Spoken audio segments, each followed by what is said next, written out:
dari dulu jadi perhatian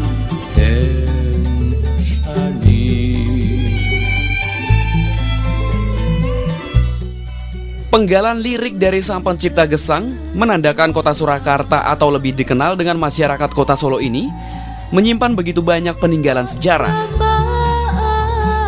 Kota yang memiliki luas wilayah 44,4 km persegi dengan penduduk sebanyak 63.659 jiwa ini bisa terbilang kota yang mengalami perkembangan relatif cepat dari tahun ke tahun.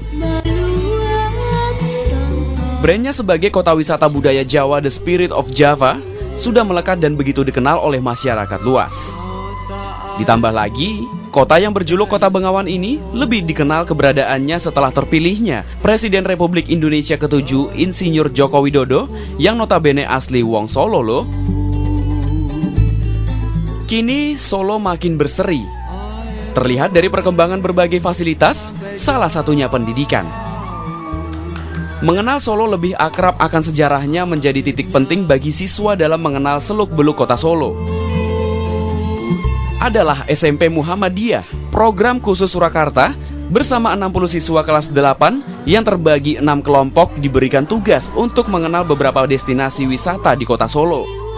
Dengan mengunjungi Taman Sriwedari, Pasar Triwindu, Pasar Gede, Benteng Vastenburg Solo, Taman Balai Kambang, dan Keraton Kasunan Surakarta, menjadikan misi sendiri dalam memperkaya pengetahuan sejarah khususnya kota Solo.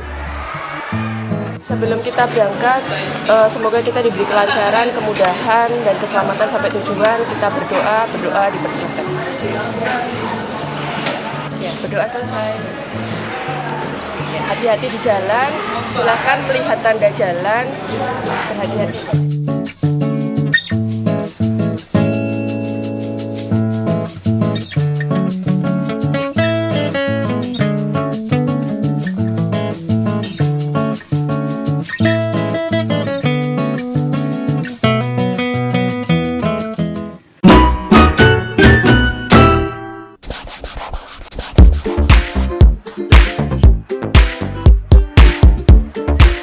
Dan Sriwedari menjadi langkah pertama untuk ditelusuri.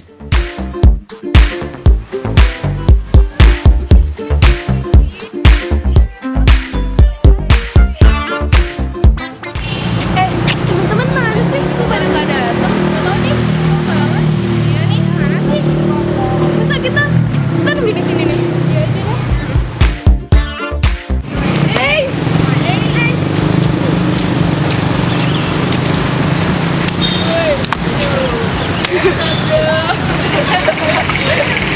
Ayo deh, kita sekarang mending aja deh ke Taman Sriwedari. Karena semuanya udah ngumpul kan? Iya.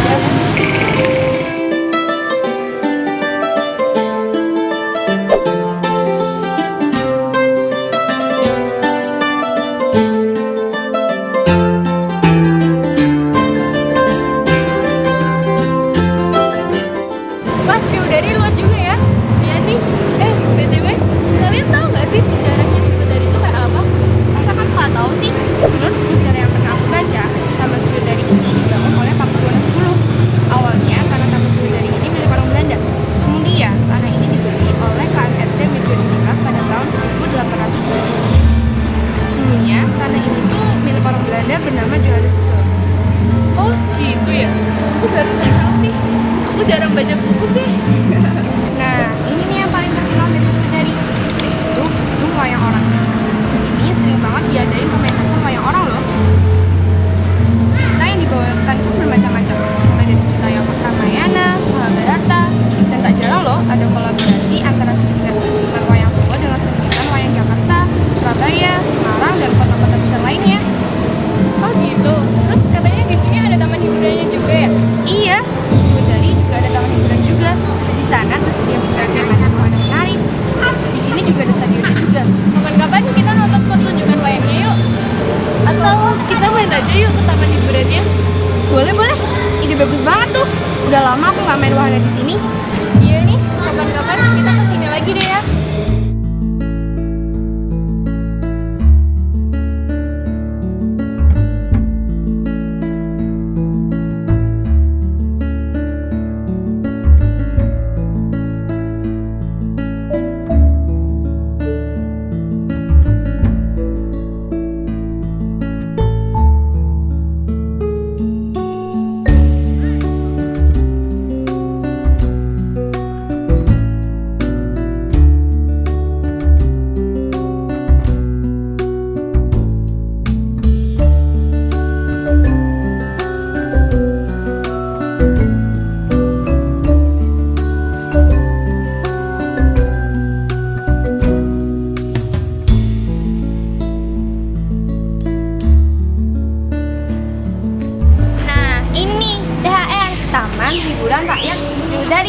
Biasanya aku sama keluarga aku sering kesini. Oh gitu. Iya, Seru nggak? seru banget kak. Ada banyak permainannya. Banyak banget, sumpah seru kak.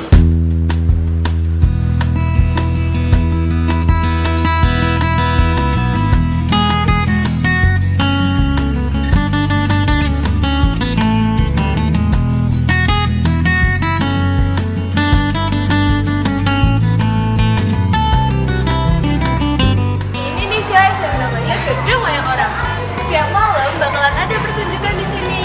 Jadi kalau kalian menonton wayang orang, kalian bisa ke sini. Pernah sih, tapi itu udah dulu banget. Sekarang sih udah gak pernah. Nah, terus kita jalan-jalan di depan sampai sini. Sekarang kan kita udah tahu jaraknya. Sekarang kita tinggal bikin laporan, terus kita laporin deh ke ustazah. Ya nih, iya bener banget. Berarti kita buat laporan dia di sekolah ya? Iya. Udah balik yuk. Yuk.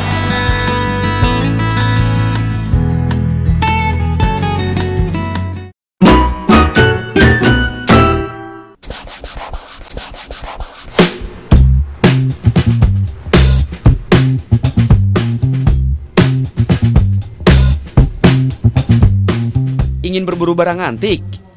Ya, disinilah tempatnya, Pasar Triwindu Solo.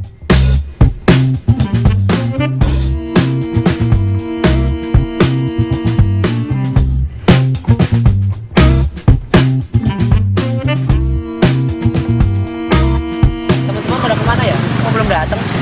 Ada di jalan. Mungkin masih ada tersangkut pada masa lalu.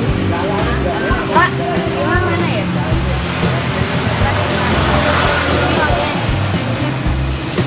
Yaudah, kita nunggu aja dulu yuk.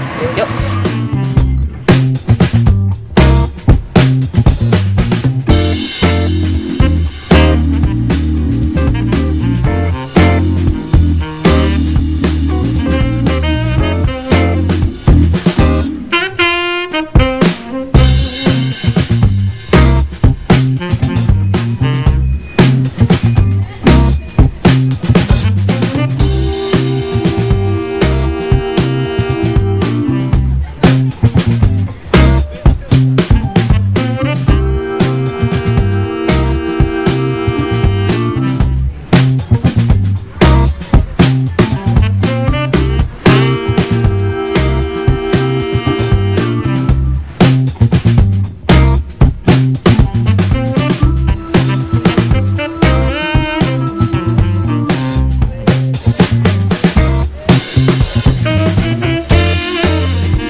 Nah, jadi kita udah sampai di Pasar Triwindu.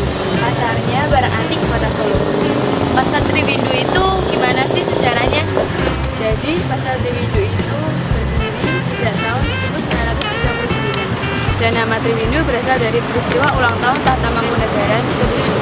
Tri artinya 3 dan Windu artinya 8. Lalu angka 3 dan 8 berarti 24 yang diartikan sebagai Triwindu.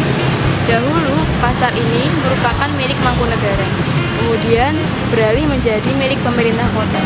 Kemudian setelah dibuka dan diresmikan kembali oleh pemerintah kota Surakarta pada tahun 2011, namanya berubah menjadi Windu Jenar. Barang yang diperjualbelikan adalah barang-barang antik seperti peralatan rumah tangga zaman dulu, barang-barang elektronik kuno, uang-uang kuno, patung-patung, dan lain-lainnya. Pasar sendiri mulai beraktivitas pukul 9 pagi sampai dengan sore jam setengah 6. Pasar Windu Jenar memiliki 257 kios. Yuk kita masuk yuk. Yuk.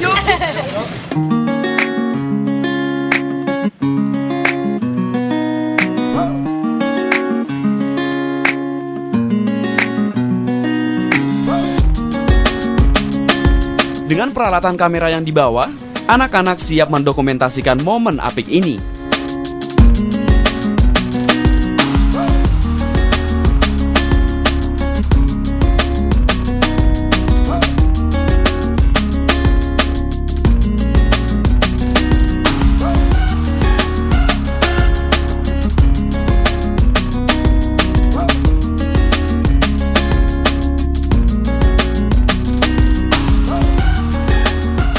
Ini kan tadi kita udah lihat barang-barangnya yang antik nih di sini di Pasar Triwindu. Sekarang udah tahu sejarahnya kan. Sekarang kita susun laporannya di sekolah. Yuk.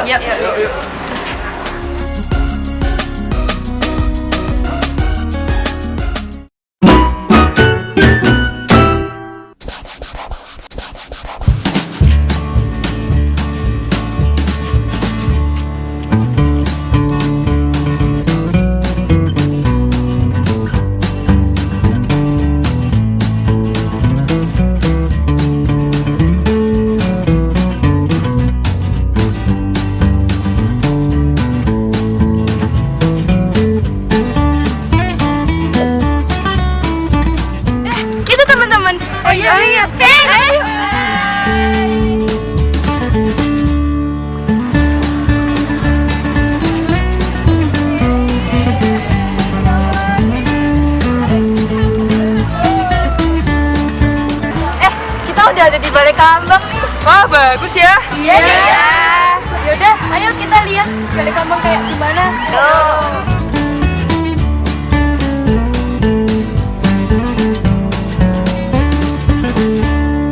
Paru-parunya kota Solo, disinilah tempatnya. Di Taman Balai Kambang, pepohonan yang rindang, taman hijau menjulang luas, dan kolam ikan menjadi wisata keluarga yang asik.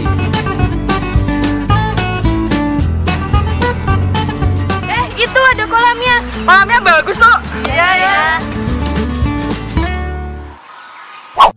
Sejarahnya Balai Kambang gimana sih?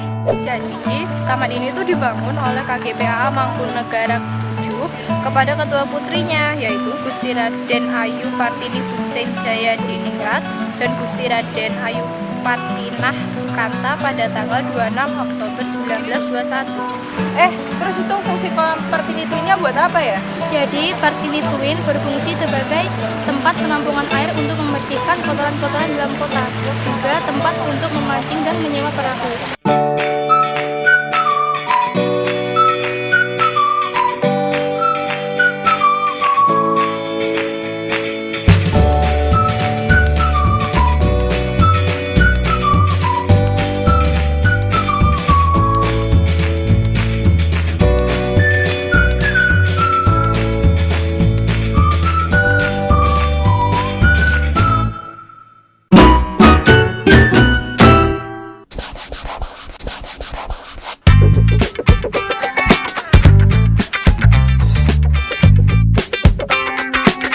Pasar yang dikenal akan tuku jam dan berusia ratusan tahun adalah Pasar Gede Solo.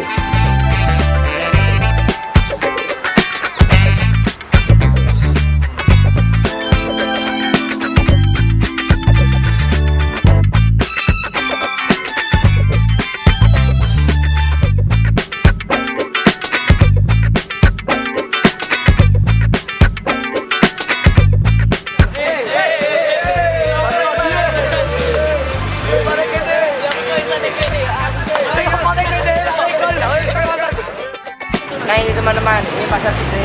Yuk kita masuk untuk mencari apa saja di dalam pasar ini. Yuk.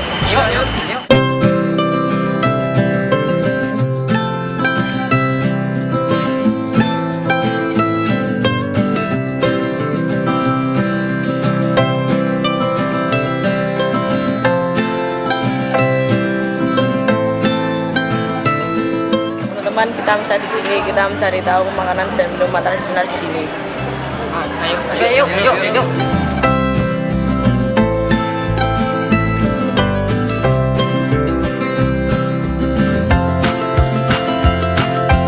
Anak-anak siap berburu jajanan tradisional.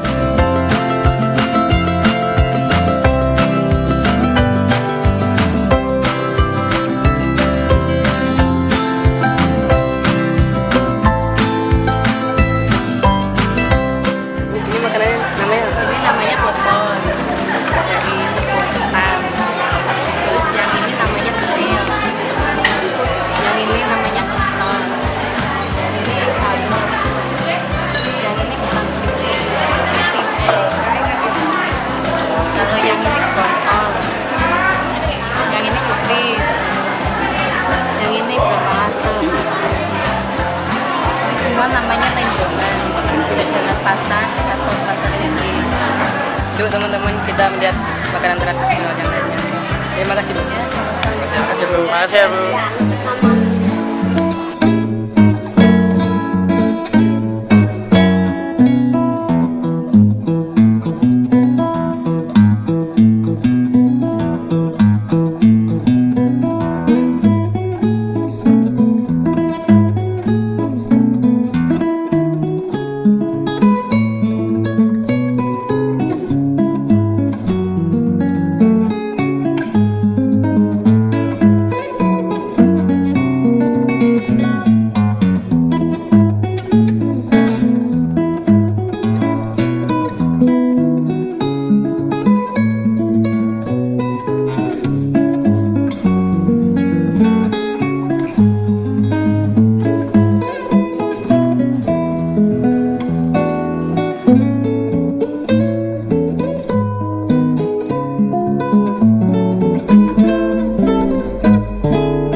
Jadi teman-teman, pasar gede itu mulanya adalah sebuah pasar kecil pada zaman kolonial Belanda yang didirikan di area seluas 10.420 hektar.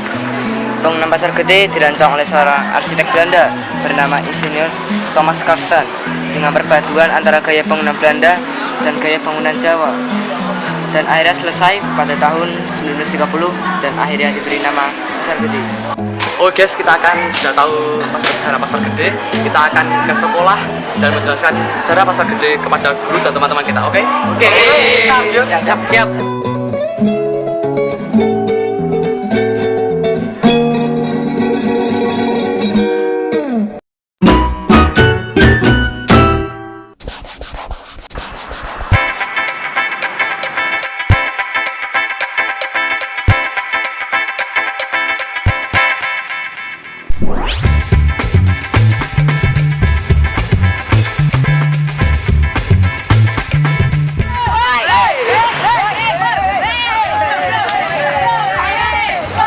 Ini kan udah ketemu nih. Lihat-lihat ke Banten-Banten yuk. Tidak jauh dari Pasar Gede, terdapat Benteng Vastenburg. Menurut sejarahnya dibangun pada tahun 1745 loh. Di seberang benteng ini terdapat kediaman Gubernur Belanda yang sekarang menjadi kantor Balai Kota Surakarta. Dan di ujung-ujung benteng ini terdapat penonjolan ruang yang disebut Saleka. Di sekeliling tembok ini terdapat parit yang berfungsi sebagai perlindungan dengan jembatan di setiap pintu. Oh, gitu.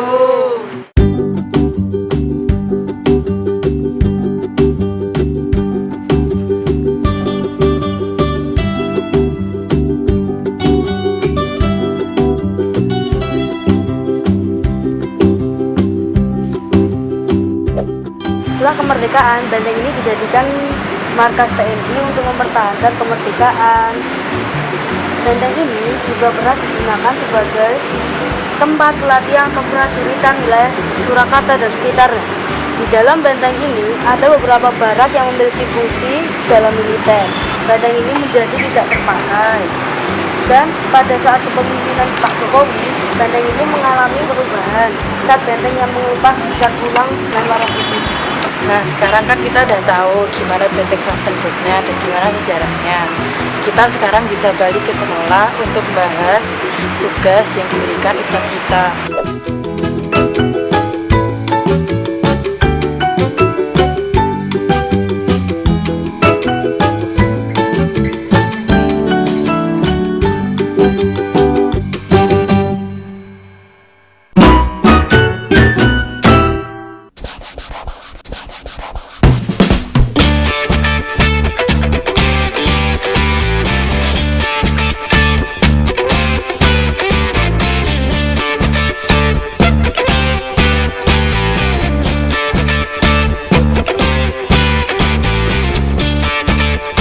Lengkap berkunjung ke kota Solo jika belum menginjakan kaki di Keraton Kasunan Surakarta.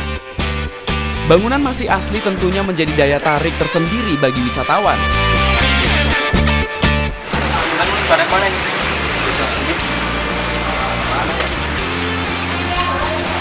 Bro, tuh teman-teman itu di sana.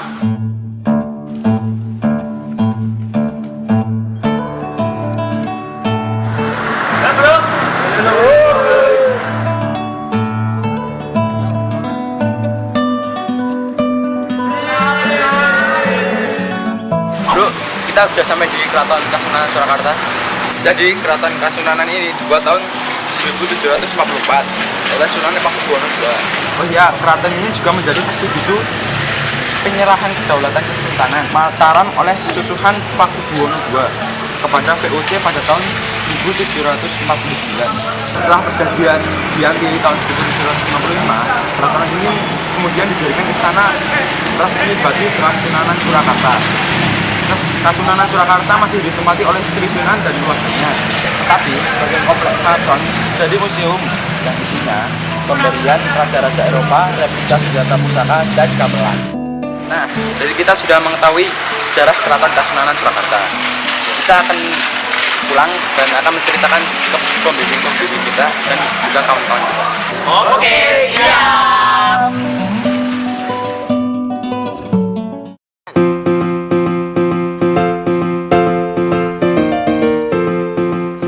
Setelah ke-6 kelompok berkunjung, pulang ke sekolah.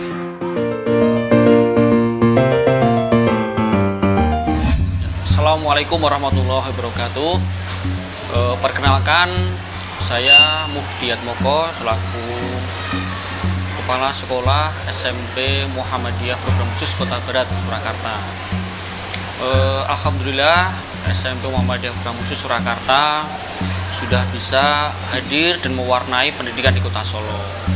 Tepatnya di tahun 2010, SMP Muhammadiyah Program Khusus Kota Barat Surakarta lahir. SMP Muhammadiyah Program Khusus Kota Barat Surakarta lahir yaitu untuk mensinergikan program yang selama ini sudah dirintis dari SD Muhammadiyah Program Khusus Kota Barat Surakarta. Sehingga SMP Muhammadiyah Program Khusus Kota Barat Surakarta ini menjadi salah satu lembaga yang menjadi kelanjutan dari program yang sudah dirintis. Salah satu program yang menjadi unggulan di SMP Muhammadiyah Program Khusus Kota Barat Surakarta ini salah satunya adalah program yaitu homestay dan edutrip, di mana dua program itu menjadi program pembeda, program diferensiasi ya, pembeda dengan sekolah-sekolah yang lain. Program edutrip yang akan dilakukan anak-anak di bulan Februari 2017 ini adalah salah satu program untuk membentuk jiwa dan karakter anak-anak yang terkait dengan pengalaman internasional. Bagaimana mereka mau dan ingin belajar tentang ketertiban, kedisiplinan, keramah tamahan dengan negara tetangga. Sehingga program ini belum banyak dilakukan di sekolah-sekolah di Kota Solo.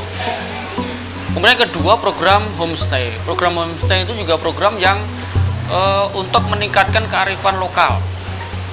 Biasanya kita lakukan di daerah-daerah yang terpencil ya. Kita pernah melakukan di Pracimantoro, Slogoimo, Nyeromoko, ya, beberapa daerah di Sragen, kemudian di Sukoharjo. Itu untuk memperkuat karakter anak-anak. Apalagi di era sekarang ini pemerintah sedang menggencarkan penguatan pendidikan karakter. Jadi bagaimana dengan dua program itu kita akan perkuat karakter dalam diri anak, sehingga itu sangat sesuai dengan visi misi sekolah. Visi sekolah bagaimana menjadi pusat keunggulan, ya, ketauhidan dan keilmuan yang bermuara kepada insan ulil albab. Itu salah satu visi sekolah. Jadi visi itu akan kita terjemahkan, akan kita breakdown menjadi beberapa program sehingga visi itu akan terwujud. Contoh programnya adalah pagi, misalnya di pagi hari kita masuk 6:30. Anak-anak 6:30 itu anak-anak sudah siap mengambil air wudhu, sholat duha berjamaah, mereka mentoring pagi, mereka hafalan, tilawah. Itu adalah salah satu karakter religius, ya, karakter religius, sehingga sangat sesuai dengan visi tadi, pusat keunggulan ketauhidan. bagaimana anak-anak terbiasa membaca Al-Quran, terbiasa sholat sunnah, itu akan menjadi breakdown dari visi tersebut. Selain itu, kita juga perkuat dengan keilmuannya, ya. Bagaimana program-program di sini itu menunjang prestasi anak-anak. Secara akademik ya, kita peringkat 1 se-Jawa Tengah untuk sekolah swasta hasil ujian nasional. 2 tahun berturut-turut ini kita menjadi peringkat 1 sekolah swasta se-Jawa Tengah terkait dengan hasil ujian nasional. Sedangkan di Kota Solo kita peringkat 2 se-Surakarta. Ya, 2-3 tahun terakhir ini kita menjadi peringkat 2 untuk hasil ujian nasional. Sehingga harapan kami semua potensi anak-anak di sini bisa berkembang. Sehingga kita mengembangkan yang namanya multiple intelligence. Baik akademik maupun non-akademik kita kembangkan. Ya. Hari Sabtu kita khususkan anak-anak untuk eskul, pengembangan minat dan bakat. Yang mau tapak suci, yang mau jurnalistik, yang mau English club, yang mau karya ilmiah remaja, semua kita kembangkan. Yang basket, futsal, badminton, semua kita kembangkan. Sehingga potensi anak-anaknya akan menjadi utuh. Ya, utuh. Tidak hanya secara akademik, tapi non-akademik pun akan kita kembangkan. Harapan kita ada anak-anak yang punya talenta-talenta yang bisa kita kembangkan. Kemarin kita sudah menerbitkan buku antologi puisi karya anak-anak dari sini. Kedepan kita akan terbitkan juga antologi cerpen. Ya, jadi semua tadi potensi itu punya produknya. Termasuk ada grup musik ya, kita punya studio musik juga. Sehingga itu semua dalam rangka mengembangkan potensi anak didik. Saya kira itu dengan usia baru kurang lebih 6 tahun ya, karena kita 2010, ini 2017 ya, kurang lebih 6,5 tahun kita bisa mewarnai pendidikan di Kota Solo khususnya dan di Indonesia pada umumnya. Assalamualaikum warahmatullahi wabarakatuh.